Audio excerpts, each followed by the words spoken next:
इसलिए मैं केवल उन स्थलों की बात करूंगा। अब मैं केवल उन स्थलों की बात करूंगा जो स्थल कहां पर मिलते हैं, वो जो स्थल अब भी किसी न किसी नदी के तट पर मिलते हैं। समझ में आ रही की बात आपको? कोई प्रॉब्लम? तो ढंग से समझते जाना, ढंग से समझते जाना, याद करते जाना।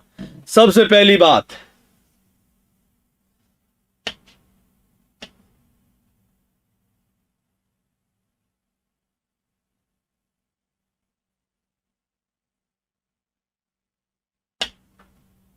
यस, इधर तो लिख रहा हूं मैं क्या, इधर तो लिख रहा हूं स्थल के नाम, स्थलों के नाम, और इसके ठीक सामने लिखूंगा नदी का नाम। स्थल का नाम, फिर सामने लिखूंगा नदी का नाम। समझ में आ जाएगा आराम से, बड़े आराम से, मस्त आराम से समझ में आएगा। सबसे पहले आपको नक्शा भी याद हो जाएगा, दोबारा से नक्शा दोहरा दूंगा आपके दिमाग में। सबसे पहले हम अफगानिस्तान गए थे। कहां गए थे? अफगानिस्तान गए थे। और अफगानिस्तान में सबसे ऊपर, ढंग से समझना, अफगानिस्तान में सबसे ऊपर एक नदी मिली, एक स्थल मिला था जिसका नाम था शौर्तगुई। कौन सा स्थल था? शौर्तगुई स्थल था। ले ये वाला लिखूं क्या? अरे ये दिख रहा है ना तुम लोगों को? चलिए ये लिख देता हूं अभी तो मैं। एक स्थल है जिसका नाम है शौर्तगुई। कौन सा स्थल है? शौर्तगुई। और ये शौर्तगुई जिस नदी के तट पर है, इस नदी का नाम है अमू दरिया। कौन सा दरिया? अमू दरिया। ध्यान रखना, इसी नदी को जो वो जो लोग है ना, यूनानी लोग, इस नदी को ऑक्सस नदी भी कहते हैं। कौन सा नदी कहते हैं? ऑक्सस नदी भी कहा जाता है। ठीक है ना? और इसी की एक सहायक नदी और है, उस सहायक नदी का नाम है किम नदी। कौन सी नदी है? किम। अमू दरिया और किम नदियों के संगम पर क्या बसा हुआ है? शौर्तगुई बसा हुआ है। क्या बसा हुआ है? शौर्तगुई बसा हुआ है। समझ में आ रही बात आपको? थोड़ा और नीचे चलते हैं तो जगह आ गई मुंडीगाक। कौन सी जगह मिल गई? मुंडीगाक। ध्यान रखना बच्चों, मुंडीगाक जो है वो एक छोटी सी नदी है रेगिस्तान के अंदर। उस नदी का नाम है अरनघब नदी। कौन सी नदी है? अरनघब नदी है। इस अरनघब नदी के तट पर क्या बसा हुआ है? मुंडीगाक बसा हुआ है। कौन सी नदी है? अरनघब नदी। अपनी कॉपी पेन लेके बैठा करो, ऐसे हवाई जहाज होके मत पढ़ा करो, कॉपी पेन लेके बैठा करो। आप यही सोचिए मैं आपको बिल्कुल ऑफलाइन की जैसे पढ़ाने के मूड में हूं। ठीक है ना? तो आप भी ऑफलाइन की जैसे पढ़ा करो। पिक्चर नहीं देख रहे हो आप, अपने हाथ में कॉपी पेन रखा करो, और जो बोर्ड पर जो लिखा जा रहा है उसको लिखने की कोशिश किया करो। अपने हाथ से लिखा हुआ जो होता है वो जल्दी याद होता है, ध्यान रखना। तो अरनघब और अरनघब हो गया। अब और थोड़ा नीचे चलते हैं तो आ गया मांडा। कौन सी जगह आई है? मांडा। मांडा जिस नदी के तट पर है, लेके बैठे हैं, वेरी गुड। मांडा जिस नदी के तट पर है, उस नदी का नाम है चिनाब नदी। कौन सी नदी? चिनाब नदी है। कौन सी नदी है? चिनाब नदी है। पेन कॉपी है? बिल्कुल बिल्कुल, बहुत अच्छी बात है, बहुत अच्छी बात है। कॉपी की स्पेलिंग सही लिख बेटा। निशा कॉपी की स्पेलिंग ये होती है भाई साहब। कौन सी होती है? ये होती है। कॉपी की स्पेलिंग ये होती है। ठीक है, कोई बात नहीं, मजाक कर रहा हूं, अदरवाइज ले लेना। नंबर 4, मांडा के नीचे आते हैं, पाकिस्तान के पंजाब में चलते हैं। और पाकिस्तान के पंजाब में चलेंगे तो 3 स्थल बताए थे मैंने। रहमान जलील है, तो रहमान और जलील तो आज किसी भी नदी के तट पर नहीं है। कोई बात नहीं, कोई बात नहीं, कोई बात नहीं, किसी भी नदी के तट पर नहीं है। लेकिन वो जो हड़प्पा है ना, हड़प्पा, वो हड़प्पा रावी नदी के तट पर है। कौन सी नदी के तट पर है? रावी नदी के तट पर है। हड़प्पा रावी नदी के तट पर है। थोड़ा और चलते हैं तो सिंध प्रांत में चलते हैं, और सिंध प्रांत में मैंने 3 स्थल बताए थे, मो, च, को। मो का मतलब मोहनजोदड़ो, च का मतलब चन्हुदड़ो, और को का मतलब कोट दीजी। समझ में आ गई बात? ये तीनों ही स्थल जो है वो एक नदी के तट पर है, जिसको हम बड़े प्यार से इसे क्या कहते हैं? सिंधु नदी कहते हैं। क्या कहते हैं? सिंधु नदी कहते हैं। तो सिंधु नदी के तट पर क्या है? मो, च, को है। नंबर 6 आ जाइए, बलूचिस्तान चलते हैं। कहाँ चलते हैं अपन? बलूचिस्तान में। बलूचिस्तान में सबसे बड़ा भाई कौन सा था? उसका नाम था सुत कांगेडोर। कौन सा था? सुत कांगेडोर था। और सुत कांगेडोर जिस नदी के तट पर है, उस नदी का नाम है, छोटी सी नदी है, नाम है उसका दाश्क नदी। कौन सी नदी? दाश्क नदी। सुत कांगेडोर से छोटा भाई कौन सा है? सुत का कोह। सुत का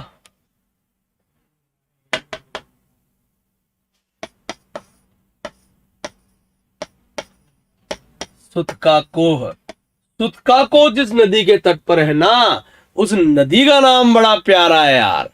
तुम में से आधे से ज्यादा लोग तो उसी नाम के चक्कर में पढ़ाई कर रहे हैं, और उस नदी का नाम है शादी कौर नदी। कौन सी नदी?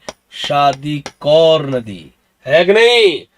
आधे से ज्यादा लड़के तो ये सोच के, जो लोग कमा रहे हैं वो लोग तो ये सोच के पढ़ाई कर रहे हैं, लड़कियां तो ये सोच के पढ़ाई कर रही हैं जो कमारी हैं, कि भाई अगर पढ़ लेते हैं, अगर पास हो गए, नौकरी लग गई तो ढंग मिल जाएगा।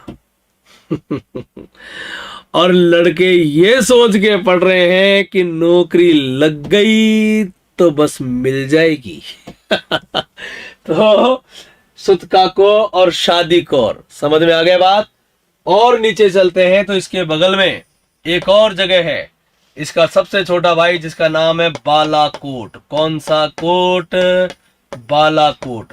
और बालाकोट जिस नदी के तट पर है, उस नदी का नाम है विंदार नदी। कौन सी नदी है? विंदार नदी है। जिस नदी के तट पर है उस नदी का नाम क्या है? विंदार नदी है, वरना तुम कुछ और ही लिख दोगे। विंदार नदी है। कौन सी नदी है? विंदार नदी है। क्लियर?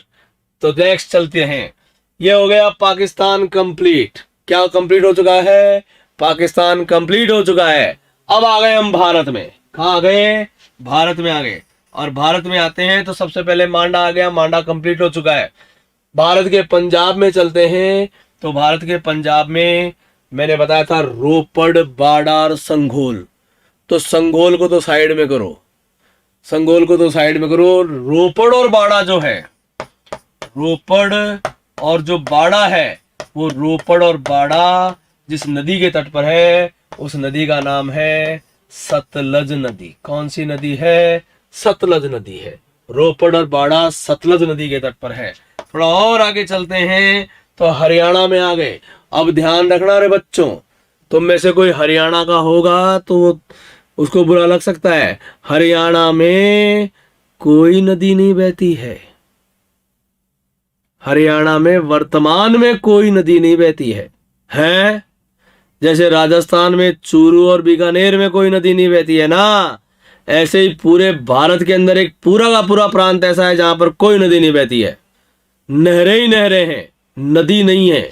यमुना साइड में से निकल जाती है लेकिन अंदर नहीं घुसती है। कौन सा प्रांत है वो? हरियाणा है। समझ में आ रही बात आपको? तो हरियाणा प्रांत में कोई नदी नहीं है। अब आप मेरे से पूछ सकते हो कि भाई साहब, अगर हरियाणा में कोई नदी नहीं बहती है, और अभी अभी आपने कहा था कि नदियों के तट पर ही सभ्यताएं बसी थी, तो फिर भाई साहब हरियाणा में ये मीता, राखी, बनावली, कुणाली ये कैसे बस गए? तो आज नहीं बहती है, आज नहीं बहती है, पर कभी तो बहती थी। और वो कौन सी नदी है जो कभी तो बहती थी पर आज नहीं बहती है? बताओ कौन सी नदी है वो? जल्दी बताओ कौन सी नदी है जो कभी तो बहती थी लेकिन अब नहीं बहती है वो। जल्दी बताओ कौन सी नदी है वो नदी अब जमीन पर नहीं बहती है, वो नदी अब दिमाग में बहती है। बस कहां बहती है? दिमाग में ही बहती है, अंदर ही अंदर बहती है। बताओ कौन सी नदी है, जल्दी बोलो।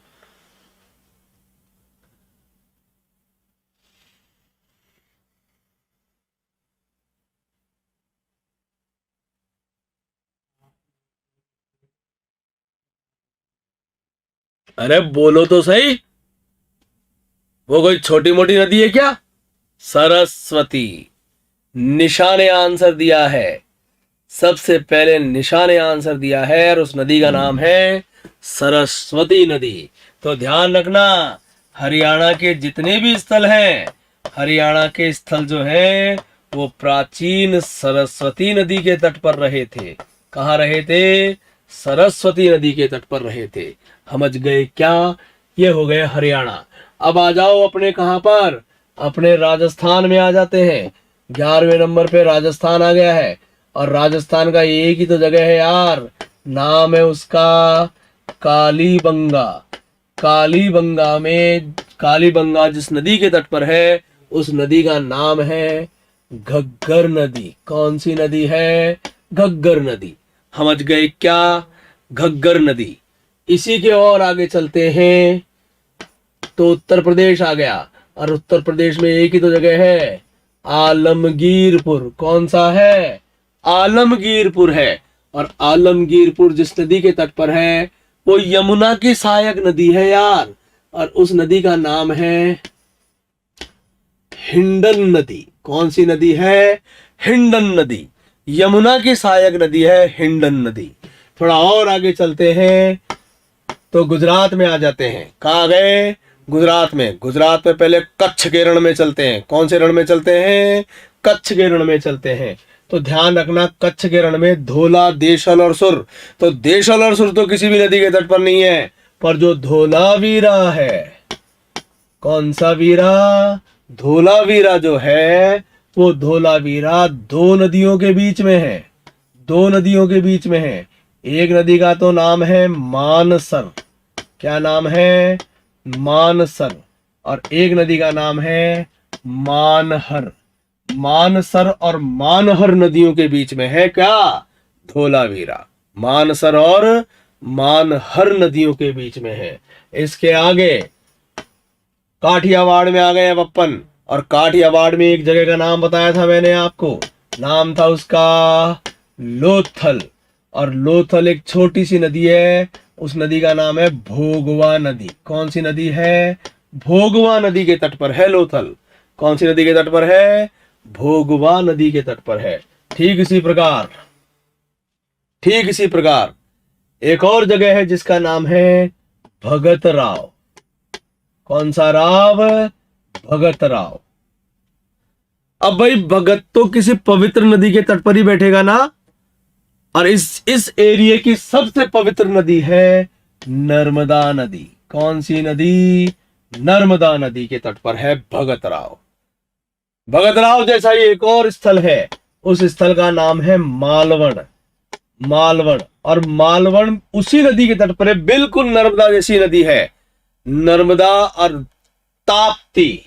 नर्मदा और ताप्ती दो ऐसी नदियां हैं जो अरब सागर में गिरती है, और दोनों ऐसी नदियां हैं जो कोई डेल्टा नहीं बनाती है। समझ में आ रही बात आपको? तो मालवण कौन सी नदी के तट पर है? ताप्ती नदी के तट पर। एक और स्थल याद करो, मैंने आपको दो स्थलों के नाम बताए थे, दोनों भाई बहन बताए थे मैंने। एक का नाम तो था रंगपुर और एक का नाम था रोजदी। और रंगपुर और रोजदी को मैंने भाई बहन इसलिए बताया था, अरे किसे कहते हैं भाई बहन? जो एक ही माता के बच्चे होते हैं उन्हीं को क्या कहते हैं? भाई बहन कहते हैं। और सभ्यताओं की जननी तो कौन है? माता कौन है? नदी है। ये दोनों स्थल है तो बहुत दूर दूर, पर दोनों एक ही नदी के तट पर है, और उस नदी का नाम है भादर नदी। कौन सी नदी है? भादर नदी है। समझ गए क्या? कोई प्रॉब्लम? No problem. नंबर 18, एक और स्थल बताया था मैंने आपको, और उस स्थल का नाम था प्रभास पाटन। प्रभास पाटन। और प्रभास पाटन जिस नदी के तट पर है, उस नदी का नाम है हिरण्य नदी। कौन सी नदी है? छोटी सी नदी है, हिरण्य नदी। कौन सी नदी है?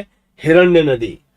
और एक स्थल मैंने आपको बताया था, उस स्थल का नाम था कुंतासी। नाम लिखा है ना, याद है ना? कुंतासी। कुंतासी उस नदी के तट पर है। वो जो रोटी होती है ना, पतली पतली रोटी जो फूल जाती है, तो फूले बाद में उस रोटी को क्या कहा जाता है? फुल्की कहा जाता है। और फुल्की नदी के तट पर ही है हमारी कुंतासी। कौन सी नदी के तट पर है? फुल्की नदी के तट पर है। और लास्ट में महाराष्ट्र में आ गए, और महाराष्ट्र में एक ही स्थल है, आप जानते हो, नाम है उसका दैमाबाद। और दैमाबाद गोदावरी की सहायक नदी है, प्रवरा।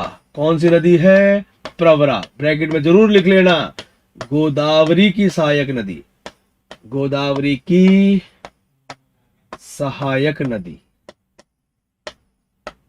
कई बार गोदावरी भी लिख देते हैं, वो पूछ लेते हैं, तो एग्जैक्ट तो प्रवरा है, पर अगर ऑप्शन में प्रवरा ना हो तो गोदावरी चेप देना। ठीक है ना बात आपको?